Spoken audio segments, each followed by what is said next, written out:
వాక్యాన్ని ధ్యానం చేసుకుందాము. యోహాను సువార్త 7వ అధ్యాయము 37 నుండి 39 వరకు. ఆ పండుగలో మహాదినమైన అంత్యదినమున యేసు నిలిచి, ఎవడైనను దప్పికొనిన ఎడల నా యొద్దకు వచ్చి దప్పి తీర్చుకొనవలెను. నా యందు విశ్వాసముంచువాడెవడో లేఖనము చెప్పినట్టు వాని కడుపులో నుండి జీవజల నదులు పారునని బిగ్గరగా చెప్పెను. తన యందు విశ్వాసముంచువారు పొందబోవు ఆత్మను గూర్చి ఆయన ఈ మాట చెప్పెను. యేసు ఇంకనూ మహిమపరచబడలేదు గనుక ఆత్మ ఇంకనూ అనుగ్రహింపబడి ఉండలేదు. చాలు. ప్రార్థన. పరిశుద్ధము నిష్కళంకమైన యేసయ్య రక్తము ద్వారా తండ్రి మీ సన్నిధిలోనికి వస్తూ ఉన్నాము. పరిశుద్ధుడా, మీకు వందనాలు అయ్యా. మీరు బోధకునిగా మా మధ్యకు దిగిరండి అయ్యా. మీరు మాకు బోధించండి, మాతో మాట్లాడండి అయ్యా. మా హృదయాలను తెరవండి, వినుబుద్ధిని మాకు పుట్టించండి. విశ్వసించి అయ్యా సంపూర్ణంగా నా ప్రభు, నా తండ్రి వాక్యము మా జీవితాల్లో ఫలించే భాగ్యాన్ని ఇమ్మని యేసు నామములో అడుగుచున్నాము తండ్రి, ఆమెన్. ఆ పండుగలో మహాదినమైన అంచెదినమున యేసు నిలచి, ఎవడైనను దప్పిక గొనిన ఎడల నా యొద్దకు వచ్చి దప్పి తీర్చుకొనవలెను. నా యందు విశ్వాసముంచువాడెవడో లేఖనము చెప్పినట్టు వాని కడుపులో నుండి జీవనదులు పారునని బిగ్గరగా చెప్పెను. తన యందు విశ్వాసముంచువారు పొందబోవు ఆత్మను గూర్చి ఆయన ఈ మాట చెప్పెను. ఇది పరిశుద్ధాత్మ గురించి యేసు ప్రభుల వారు బిగ్గరగా జనసమూహం అంతటికీ తెలియజేస్తున్న ఒక గొప్ప సంగతండి. ఆయన ఏమని చెప్తున్నారంటే, ఎవరికైనా దప్పిక ఉంటే, మొదట ఏంటి, దప్పిక ఉంటే నా యొద్దకు వచ్చి, దేవుని యొద్దకు వచ్చి దప్పిక తీర్చుకోవాలి. ఇంకా ఇక్కడ ఇంకొకటి విషయం ఏంటంటే, ఆయన యందు విశ్వాసముంచువారు పొందబోవు ఆత్మ. అంటే పరిశుద్ధాత్మ మాకు కావాలి, పరిశుద్ధాత్మ నింపుదల మాకు కావాలి అనుకునేవారు ఖచ్చితంగా ఈ విషయాలు హృదయంలో ఉంచుకోవాలండి. చాలామంది అంటారు, మనం అసలు మన పాపాన్ని ఒప్పుకుంటున్నాము, పశ్చాత్తాపడ్డాము, మారు మనసు పొందాము అంటేనే పరిశుద్ధాత్ముడు మనలో కార్యం చేస్తున్నట్టు కదా. మరి ఇంకా పరిశుద్ధాత్మను పొందుకునేదేముంది? మనం ఎప్పుడు బాప్తిస్మం తీసుకుంటామో అప్పుడు పరిశుద్ధాత్మ అనే వరం మనకు వచ్చేస్తుంది కదా. మళ్ళా దాని కొరకు కనిపెట్టి ప్రార్థన చేయడం ఏంటి? ఇలాంటివి చాలా చాలా ఉంటాయండి. అయితే ఈ విషయాలు మనకి ముందు అవగాహన కావాలి. ఏంటి అనంటే, పరిశుద్ధాత్మ గురించి యోహాను సువార్తలో చాలా విషయాలు దేవుడు రాయించి పెట్టాడు. పరిశుద్ధాత్మ గురించి రాస్తూ ఆయన తన శిష్యులకి 14వ అధ్యాయంలోను 15లోను 16లోను పరిశుద్ధాత్మ గురించి చాలా విషయాలు వివరించి చెప్పారు. యోహాను సువార్తలో ఆయన ఏమని చెప్పారు అంటే, మనకి అసలు ఫస్ట్ వాళ్ళకి పరిశుద్ధాత్మ గురించి ప్రత్యేకంగా తన శిష్యులకు మాత్రమే ఆయన చెప్పిన అంశాలలో మనకి యోహాను సువార్త 14లో 16లో ఒక మాట ఉంటుంది. నేను తండ్రిని వేడుకొందును, మీ యొద్ద ఎల్లప్పుడూ ఉండుటకై ఆయన వేరొక ఆదరణకర్తను అనగా సత్యస్వరూపియగు ఆత్మను మీకు అనుగ్రహించును. లోకము ఆయనను చూడదు, ఆయనను ఎరుగదు గనుక ఆయనను పొందనేరదు.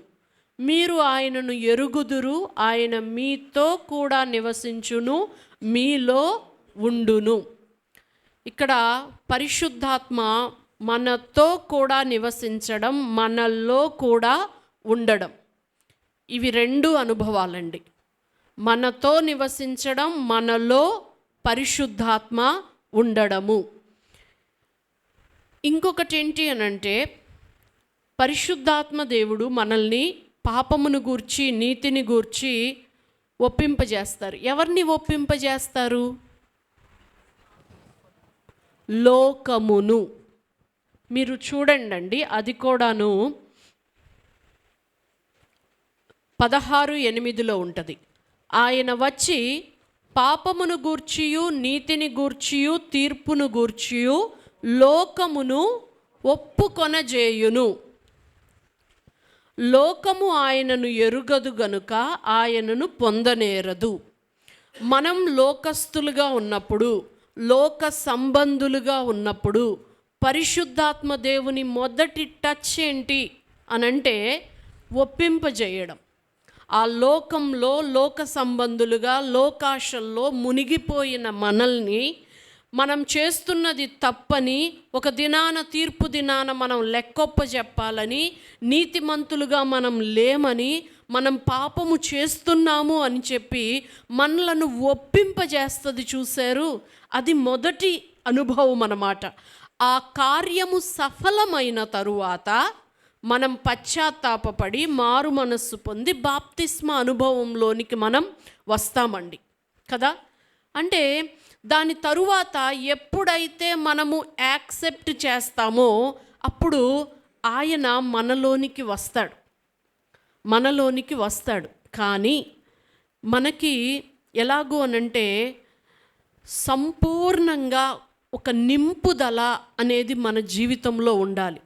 పరిశుద్ధాత్మను ఆయన ఏమని చెప్పాడు అంటే యోవేలు గ్రంథంలో కృమ్మరిస్తాను అని చెప్పాడు కదండి.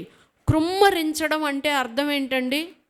ఒక కుండను ఎత్తి ఒక్కసారిగా నీళ్లు ఫోర్స్గా పోయడాన్ని కృమ్మరించడం అని చెప్పంటారు. అలాంటి ఒక గొప్ప పరిశుద్ధాత్మ కృమ్మరింపు ఇస్తాను అని ఆయన వాగ్దానం చేశాడు. ఒప్పింప చేయడం అనేది చాలా చిన్నగా స్టార్ట్ అయ్యే ప్రాసెస్ అండి. కానీ ఇది పరిశుద్ధాత్మ కృమ్మరింపు నింపుదల మన జీవితాల్లో ఉంటే ఆ శక్తి కార్యాలు అనేవి భిన్నంగా ఉంటాయి. హల్లెలూయా. కనుకనే దీని కొరకు ఏం కావాలంటే దప్పిక కావాలి. ఫస్ట్ పరిశుద్ధాత్మ నింపుదల నాకు కావాలి అని కోరుకునే వాళ్ళకు దప్పిక ఉండాలి. మీకండి కావాలంటే ఎవిడెన్స్, బాప్తిసం తీసుకోగానే పరిశుద్ధాత్మ రాదు అని ఎలా చెప్పొచ్చు అంటే పరిశుద్ధాత్మకి బాప్తిస్మానికి సంబంధం లేదు. పేతురు కొర్నేలి ఇంట్లో ప్రార్థన చేసేటప్పుడు వాళ్ళెవ్వరూ బాప్తిసం పొందలేదు. వాళ్ళ మీదకు పరిశుద్ధాత్మ దిగి వచ్చాడు. వారు భాషల్లో మాట్లాడుతూ ఆయనను స్తుతించారు.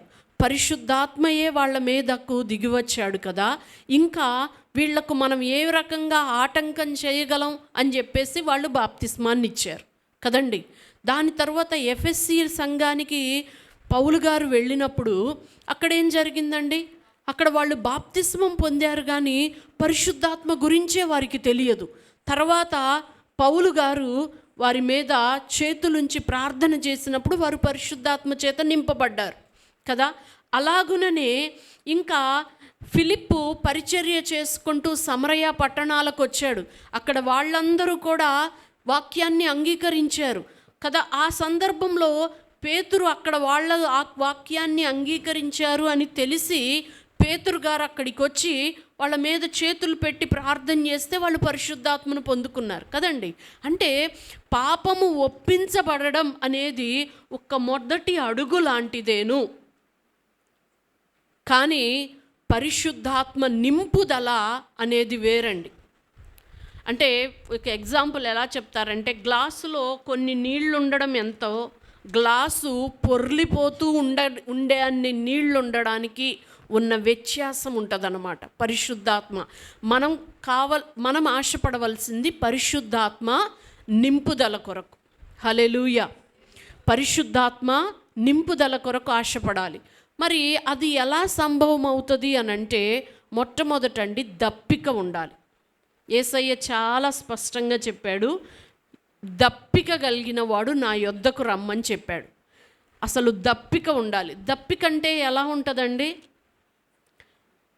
అది చాలా అంటే ఇక నువ్వు ఏది తాగినా నీకు దాహం తీరదు, వాటర్ తాగితేనే దాహం తీరుతుంది కదండి. ఇప్పుడు బాగా దాహం అవుతున్న వాడికి బిర్యానీ పెడతాను తినంటే బిర్యానీ లేదు ఏం లేదు పక్కకు పెట్టరా బాయ్, ఫస్ట్ మంచినీళ్ళు చల్లనీళ్ళు ఇవ్వనంటారు. చూశారు అంటే నువ్వు ఎంత గ్రేట్గా ఉన్నది ఇస్తానన్నా సరే వాళ్ళు దాన్ని యాక్సెప్ట్ చేయలేరు, దాంతో తృప్తి పొందలేరు, దాంతో ఓకే అవ్వలేరు, సరిపెట్టుకోలేరు. వాళ్ళకి ఏది అవసరమో అది వాళ్ళకు దొరకాలి. అటువంటి దప్పికను దాన్నే దప్పిక అంటారండి. ఇక ఏది ఆశను తీర్చలేదు, అదొక్కటే ఆశను తీరుస్తుంది, దాన్నే దప్పిక అంటారు. చాలాసార్లు క్రైస్తవ జీవితము మంచిగా ప్రారంభించబడుతుందండి, కానీ ఎన్ని రకాలుగా ఇదవుతుంది అని అంటే నాకు నేనే బోధ చేసుకుంటూ ఉంటాను. ఏంటి అనంటే నేను ఎందుకొరకు పిలువబడ్డానో దానిని నేను పొందుకోవాలి. దాన్ని పొందుకోకుండా ఎక్కడో ఒక చోట దేంట్లో ఒక దాంట్లో స్ట్రక్ అయిపోయి ఆగిపోవడం అనేది కరెక్ట్ కాదు జీవితానికి. మనం డైవర్షన్ అయిపోయినట్లే కదండి. అంటే ఎందుకంటే దైవజనులు చాలామంది యేసుక్రీస్తు కొరకు రోషం కలిగి ప్రాణం పెట్టడానికైనా సిద్ధపడి నడుము కట్టుకొని సేవకొస్తారు. మొదటి సంవత్సరాలు బాగానే చేస్తారు, తర్వాత ఎదురు దెబ్బలు, కంటిన్యూస్గా వచ్చే సమస్యలు, ఫ్యామిలీలో నుంచి వచ్చే ఒత్తిళ్ళు, వీటన్నిటికీ లోనైపోయి ఎందుకొరకు తాము పిలువబడ్డారో అది మరిచిపోయి డైవర్షన్ తీసేసుకుంటారు. అంటే నువ్వు వేరే ఒక దాంతో సరిపెట్టుకున్నావు అంటే నేనంటాను అసలు దాహమే కరెక్ట్గా లేదు, దప్పికే కరెక్ట్గా లేదు. ఎందుకు అనంటే దేని కొరకు నువ్వు దప్పిక కొన్నావో అది నువ్వు పొందుకునేంత వరకు నువ్వు ఏ పాయింట్ దగ్గర ఆగలేవు. అప్పుడే ఆ దప్పిక సరి అయిన దప్పికండి. హల్లెలూయా. అంటే నేను ఒక దైవజనునిగా దేవుని కొరకు ఆత్మలు సంపాదించాలని, దేవుని స్వరూపంలో నేను మారాలని, దేవుని ఏ విధం చేతనైనను దేవుణ్ణి ఆనందపరిచే వ్యక్తిగానే నేను ఉండాలి అని నా క్రైస్తవ జీవితాన్ని నేను ప్రారంభించి ఏదోలే చర్చ్కి వెళ్తున్నాం కదా అని చెప్పి సరిపెట్టుకొని ఆగిపోయాను అంటే, ఏ డబ్బు దగ్గరో ఆగిపోయానంటే, ఏ పేరు ప్రఖ్యాతల దగ్గరో ఆగిపోయానంటే, కొన్ని వాటిట్లో ఆగిపోయాను అంటే నా దప్పిక నా దాహము సరిగ్గా లేదు అని అర్థం అండి. ఎంత దప్పిక ఉండాలి అంటే మనకు దొరికేంత వరకు కూడా ఏ విషయం మన ముందుకొచ్చినా దాన్ని పక్కకు పెట్టి అదే కావాలి అనే అంత స్ట్రాంగ్ కోరిక ఉండడాన్ని దప్పిక అంటారు, దాహము అంటారండి. ఎగ్జాంపుల్, ఇప్పుడు మీరే ఉన్నారు. యేసయ్య చెప్పాడు శిష్యులతో, నేను వెళ్ళిపోవడం మీకు ప్రయోజనకరం అన్నాడు. ఇక ఆయన వెళ్ళిపోతానంటే అసలు ఇళ్ళు, సంసారాలు, కుటుంబాలు, ఆస్తులు, ఉద్యోగాలు అన్నీ వదిలేసుకొని ఆయనే లోకంగా వెనకబడి వచ్చి తిరుగుతున్నారు. ఇప్పుడు ఈయన వెళ్ళిపోతానంటున్నాడు. వాళ్ళ పరిస్థితి ఏంటి అసలు కదండి. వాళ్ళు గుండె పగిలినట్టుగా ఏడుస్తూ ఉంటే ఆయన అంటాడు, నేను వెళ్ళిపోవడం ప్రయోజనకరం, ఎందుకంటే నేను వెళ్తేనే ఆదరణకర్త మీ దగ్గరకు వస్తాడు అని అంటాడు. అంటే యేసుక్రీస్తు కంటే కూడాను ఒకరి జీవితంలో ప్రయోజనకరంగా ఉండేది పరిశుద్ధాత్మ దేవుడు. హల్లెలూయా. ఆయన మనల్ని కడిగాడు, ఆయన మనల్ని కొన్నాడు, ఆయన రక్తం ఇచ్చి ఆయనను సొంతం చేసుకున్నాడు. తండ్రి యొద్ద ఆయన రక్తమును మన మీద ఉంచి మన కొరకు ద్వారము తెరిచి ప్రధాన యాజకుడిగా ఉండి అసలు మనం అంగీకరించబడడానికి కారణంగా యేసయ్య ఉన్నాడు, వాస్తవమే. కానీ ఈ భూమి మీద డే టు డే లైఫ్లో మనం పడిపోకుండా, ఏ లోకాశంలోకి వెళ్ళిపోకుండా, దేవుని చిత్తం 100% మన జీవితాల్లో నెరవేర్చబడుతూ దుష్టుని ప్రతి ఉచ్చుల్లో నుంచి మనము, మన కుటుంబాలు, మనకివ్వబడిన పరిచర్యలు కాపాడబడుతూ ముందుకు వెళ్ళాలి అంటే అత్యంత ప్రయోజనకరమైనది పరిశుద్ధాత్మ నింపుదల. హల్లెలూయా. అందుకని ఆయన అంత చెప్పాడు, నేను వెళ్ళడం ప్రయోజనకరమని. ఇంత ప్రయోజనం మనం అర్థం చేసుకొని ఇప్పుడు అయ్యా నీ పరిశుద్ధాత్మ నింపుదల నాకు కావాలి అని చెప్పి దేవుణ్ణి గట్టిగా ఏది ఏమైనా అడుగుదాము అన్నప్పుడు చాలా విషయాలు మన ముందుకు వస్తాయండి. ఒక్కొక్కసారి అంటే దేవుడే నాకు ఇది అన్నాడు అని చెప్పి నేను చెప్పను, కానీ నా మనసు నన్ను ఒక ప్రశ్న వేసింది. నేను ఎక్కువగా ఎర్లీ మార్నింగ్స్ లేచి ఆ బయట అక్కడ దాని మీద కూర్చొని ఆ స్టేజ్ మీద ఎర్లీ మార్నింగ్ ఎవ్వరు లేవకముందు వెళ్ళి కూర్చొని ప్రార్థన చేసుకుంటూ ఉంటానన్నమాట. నేను అయ్యా నీ ఆత్మ నింపుదల, ఎంత నింపుదల అంటే నీ వాగ్దానాన్ని 100% నేను పొందుకునే అంత నింపుదలని నాకు దయచేయి అని నేను ప్రార్థన చేస్తూ ఉంటే, నువ్వు అంత దాహం కొని ఉన్నావా, నీకు అంత అవసరమా అని అంటే, అవునయ్యా నాకు అవసరం, నాకు అంత అవసరం అని అంటే, నాలో నుండండి ఒకటి, నువ్వు ప్రతి విధమైన రుణాలు పోవాలి, అప్పులు పోవాలి అని నువ్వు అనుకుంటున్నావు కదా అని అంటే, యథార్థంగా చెప్తున్నానండి, నేను మనిషినే కదా, మీరందరూ మన కుటుంబంలో నిజంగా అప్పుడప్పుడు పాస్టర్ గారు నేను చెప్పుకొని నవ్వుకుంటాము. నన్ను పెళ్లి చేసుకోకముందు ఆయనకి ఎప్పుడూ అప్పు లేదు, ఆయన్ని పెళ్లి చేసుకోకముందు నాకు అప్పు అంటే ఏంటో తెలియదు, కానీ మా మ్యారేజ్ అయిన తర్వాత అప్పులు అనేవి, ఈ లోన్స్ అనేవి అట్లాగా మా వెంబడి వస్తానే ఉన్నాయి అన్నమాట. నా జీవితంలో నిజంగా యథార్థంగా అండి, నేను ఇట్లా పెద్ద బంగ్లాలు, కార్లు లేకపోతే ఏది కోరుకోలేదు. ఎప్పుడు యథార్థంగా చెప్పేదాన్ని, మన అవసరానికి అన్నీ తీరాలి, మనం ఎవరి దగ్గర చేయి చాపినట్టుగా ఉండకూడదు, అప్పనేది ఉండకూడదు. ఎందుకంటే నేను పుట్టి పెరిగిన కుటుంబ పరిస్థితులను బట్టి నా ఆశ, నా కోరిక అది. దేవుడు చాలా ఇచ్చాడు, చాలా ఇచ్చాడు, కానీ ఇది మాత్రం నా జీవితంలో పోవడం లేదు. నేను ఎన్నో విషయాల కొరకు ప్రార్థన చేస్తే అండి చాలా ఈజీగా దొరికినాయి. చిన్న ప్రార్థన కూడా దేవుడు విన్న రోజులు ఉన్నాయండి. ఒక చిన్న నిట్టూర్పుకు కూడా అంత త్వరగా జవాబు వస్తుందా అని నేను ఆశ్చర్యపోయిన సందర్భాలు కూడా నా జీవితంలో ఉన్నాయి. ఏదన్నా తినాలన్న కోరిక పుడితే ఇప్పుడు ఎందుకులే అనుకున్నా సరే, వితిన్ 24 hours అది ఏదో ఒక రకంగా నా ముందుకు వచ్చే పరిస్థితులు కూడా నాకున్నాయి. అంటే దేవుడు ప్రతి చిన్న కోరిక చాలా తీరుస్తూ ఉన్నాడు. నేను చాలా సర్ప్రైజింగ్ విషయాలు కూడా నా బిడ్డతో పంచుకున్నాను. కానీ ఈ అప్పుల గురించి నేను ఎంత కన్నీళ్లు విడిచి ప్రార్థన చేసినా పోలేదు, నా స్ట్రాంగ్ ప్రార్థనగా ఉండేది అది.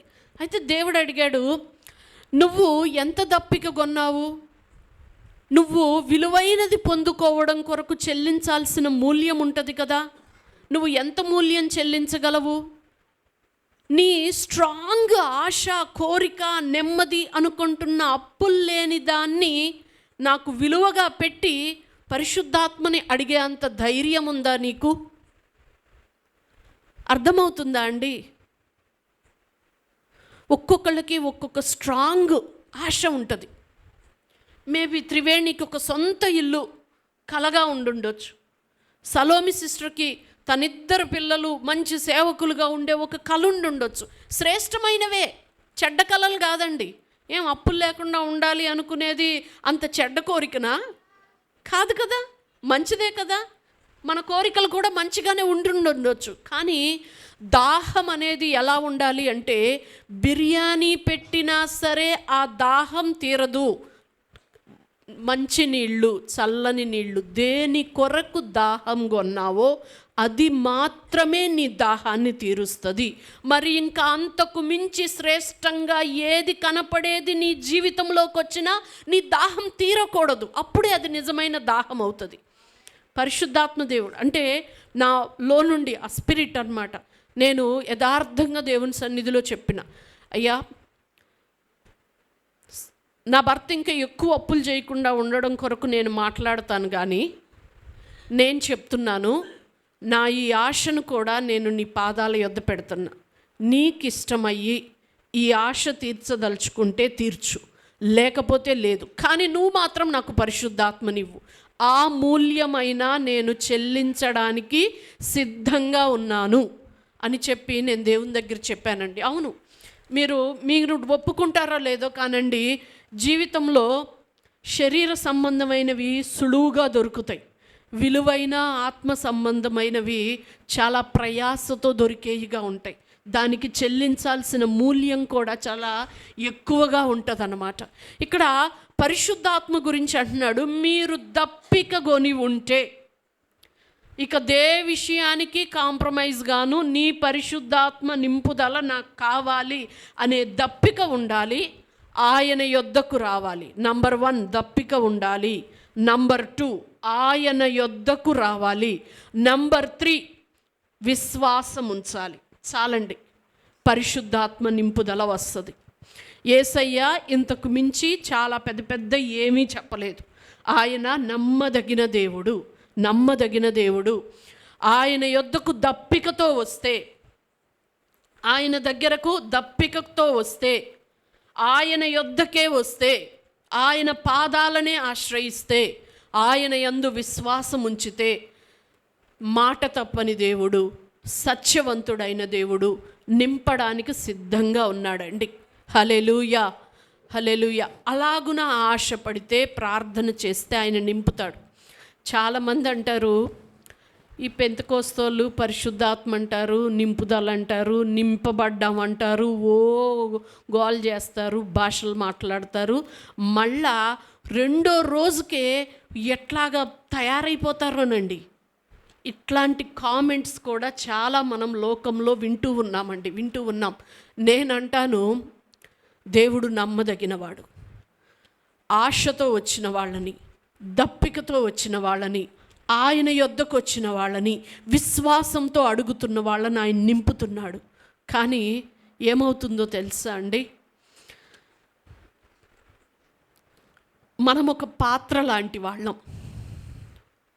అయితే ఈ పాత్రకు మనకు తెలియకుండానే చాలా పెద్ద రంధ్రాలు ఉంటున్నాయండి. ఒకడికి లూజ్ టంగ్, వాడి రంధ్రం, వాడి జీవితానికి అదొక పెద్ద హోల్. ఒకళ్ళకి కళ్ళు, నిబంధన లేని కళ్ళు, పెద్ద రంధ్రాలు. ఒకళ్ళకి అనవసరమైన కోపం, ఒక్కొక్కళ్ళకి ఒక్కొక్కటి ఉంటుంది. కొంతమందికి చాలా ఉంటాయి. దేవుడు నమ్మదగినవాడండి. నేను అంటాను, ఇప్పుడు మనము ఇంత పాత్రని ఇక్కడ పెట్టాం, దానికి 5 హోల్స్ ఉన్నాయి. ఏంటి, పైనుంచి ఒక్క బిందె నీళ్లు ఎత్తి ఆ పాత్రలో పోసామనుకోండి, ఒక్క క్షణం పాటు అది నిండి ఉంటుంది పాత్ర.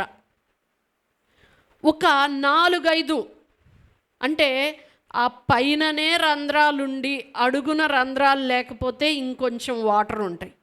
అడుగున అన్ని వైపులా రంధ్రాలు ఉన్నాయి అనుకోండి, పోసిన 10 సెకండ్లలో డ్రైన్ అవుట్ అయిపోతుంది. ఇప్పుడు ఏమంటావు, కుమ్మరించబడలేదంటావా?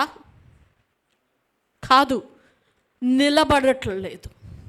పరిశుద్ధాత్మ నిలిచి ఉండట్లేదు. అందుకనే అండి చాలా ప్రాముఖ్యమైన సంగతి ఏంటి అనంటే, ఆయన నింపుతూనే ఉంటాడు అడిగినప్పుడల్లా. కానీ మనం ఎలా ఉండాలో తెలుసా, రంధ్రాలు పూడ్చుకోగలిగే వాళ్ళుగా ఉండాలి. హల్లెలూయా, హల్లెలూయా. ఒక్కసారి పరమగీతాలు తీయండి.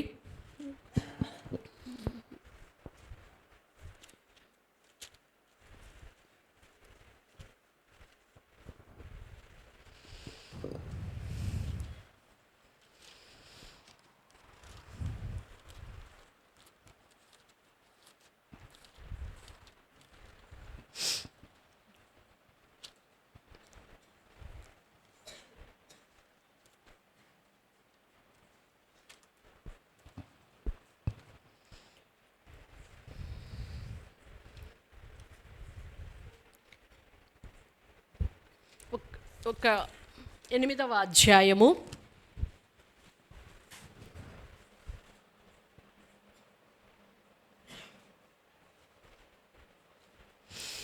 7 నుండి 10 వరకు చదువుకుందాం. అగాధ సముద్ర జలము ప్రేమను ఆర్పజాలదు, నదీ ప్రవాహములు దాని ముంచివేయజాలవు. ప్రేమకై ఒకడు తన స్వాస్థ్యమంతా ఇచ్చినను తిరస్కారంతో అతడు త్రోసివేయబడును. మాకొక చిన్న చెల్లెలు కలదు, దానికి ఇంకనూ వయస్సు రాలేదు. వివాహకాలము వచ్చినప్పుడు మేము దాని విషయమై ఏమి చేయుదుము? అది ప్రాకారము వంటిదాయన. మేము దానిపైన వెండి గోపురం ఒకటి కట్టుదుము. అది కవాటము వంటిదాయన. దేవదారు మ్రాణుతో దానికి అడ్డులను కట్టుదుము. నేను ప్రాకారము వంటి దాననైతే. చాలండి. ఇక్కడ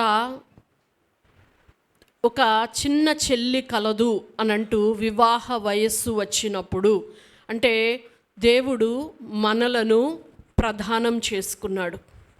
బాప్తిస్మా అనుభవం అంటేనే ఆయన యొక్క కటాక్షమును బట్టి, ఆయన యొక్క ప్రేమను బట్టి మనం ఆయనతో ప్రదానం చేయబడ్డాం, వివాహ వయస్సు.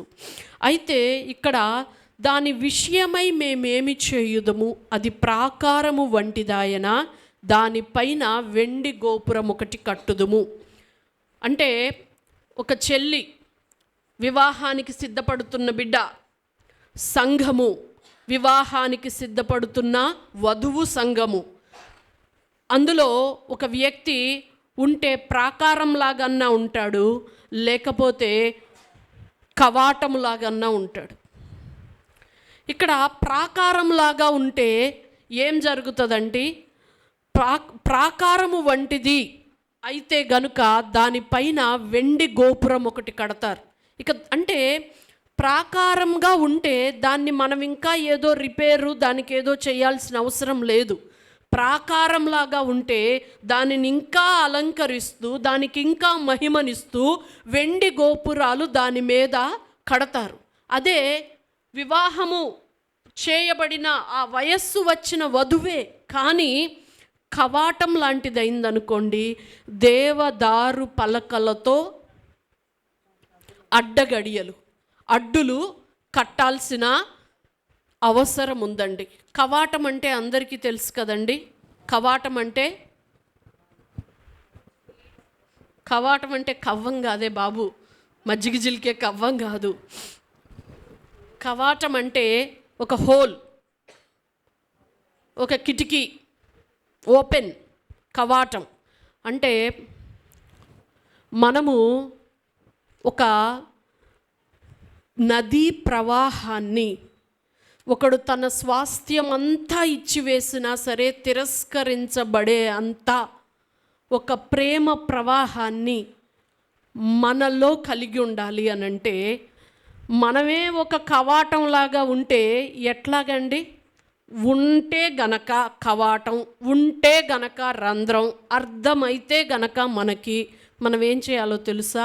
దేవదారు పలకలతో అడ్డగడియలు కట్టాలి. దైవజనులు మన జీవితాలలో వాక్యోపదేశం ద్వారా చేసేదేంటి అనంటే, ఆ దేవదారు పలకలతో అడ్డాలు కడతా ఉంటారండి.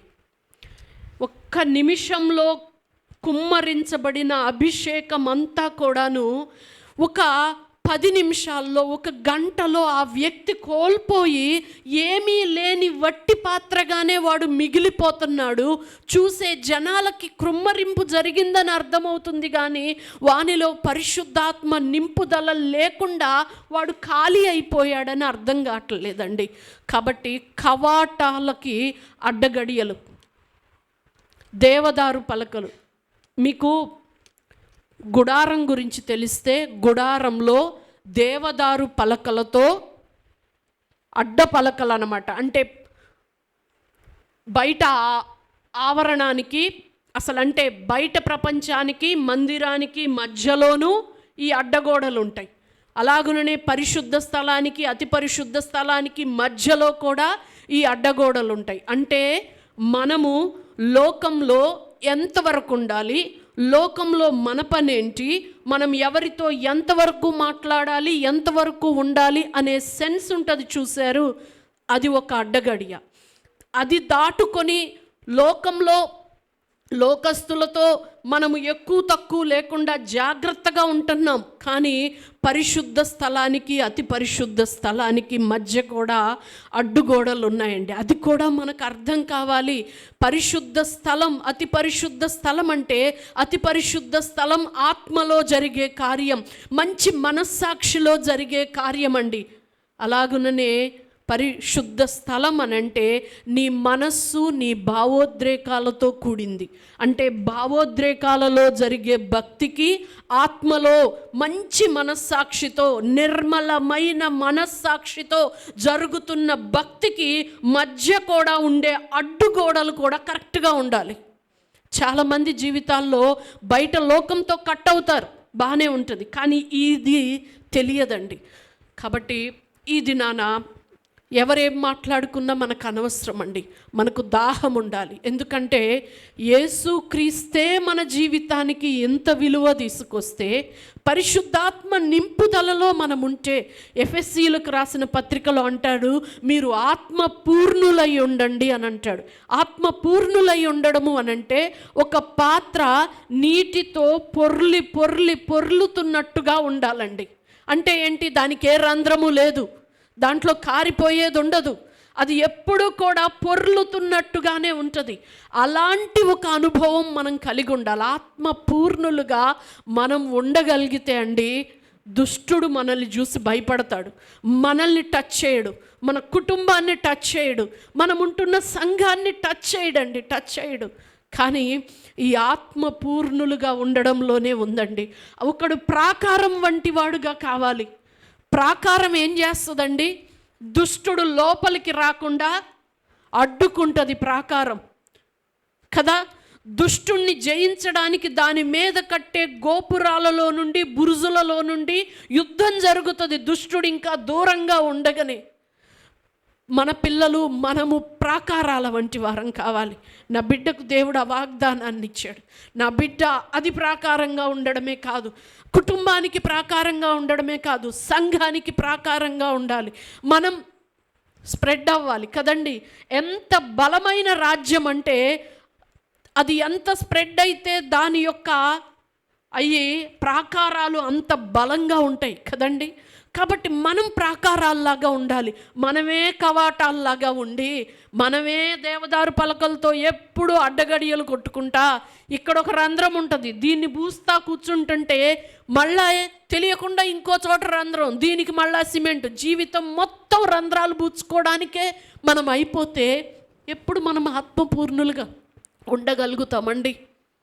ఉండగలుగుతాము. దేవుడు నమ్మదగినవాడు. దప్పికతో వచ్చిన వారిని, విశ్వాసముతో అడిగిన వారిని ఆయన సమృద్ధిగా నింపుతున్నాడు. నాడు నింపాడు, నేడు నింపాడు. ఆయన నింపుతూనే ఉన్నాడు. కానీ మనమే కవాటాల వంటి వారమయ్యాం. ఆ పరిశుద్ధాత్మను మనలో పట్టి ఉంచలేకపోతా ఉన్నాం. ఆయన మనలో నుండి పొర్లి ప్రవహించే అంత అనుభవాలు మనం ఉండలేకపోతా ఉన్నామండి. కాబట్టి ప్రార్థన చేయాలి. అయ్యా, మేము ప్రాకారాల వంటి వారముగా ఉండాలి. ఇది చాలామంది జీవితాల్లో జరుగుతూ ఉందండి. దీంతో దేవుడు అబద్ధికుడైపోతూ ఉన్నాడు జనాల మధ్యలో. పరిశుద్ధాత్మ అనుభవము అబద్ధమైన ఒక అనుభవంగా ప్రజల మధ్యకి వెళ్ళిపోతుంది. ఎందుకు అనంటే మన వల్లే. మనము పరిశుద్ధాత్మ పూర్ణులుగా ఉండలేకపోవడం, ఆ శక్తిని కలిగి ఉండలేకపోవడం, వెంటనే ఆ అభిషేకాన్ని మొత్తాన్ని కోల్పోయి వట్టి పాత్రలుగా మళ్ళా మిగిలిపోవడం. పరిశుద్ధాత్మ వచ్చాడు, అంతా వెళ్ళిపోయింది, తర్వాత కూడా చెదారం ఇదే మా జీవితంలో కదండి. కాబట్టి ఈ విషయాలు మనం దేవుని సన్నిధిలో ప్రార్థన చేద్దాం. అయ్యా, దప్పిక కొని ఉన్నామయ్యా, దానికి మేము మూల్యం చెల్లించడానికి కూడా సిద్ధంగా ఉన్నాము తండ్రి. మాకు ఆ దప్పికను తీర్చండి. ఎందుకంటే లాస్ట్ టైం పాస్టర్ గారు చెప్పినప్పుడు పరిశుద్ధాత్మ యొక్క ప్రాముఖ్యతలన్నీ చెప్పాడు. ఆయనే బోధకుడుగా ఉంటాడు, ఆయనే ఉపదేశకుడుగా ఉంటాడు, ఆయనే మనలో నుండి సాక్ష్యం ఇచ్చేవానిగా ఉంటాడు.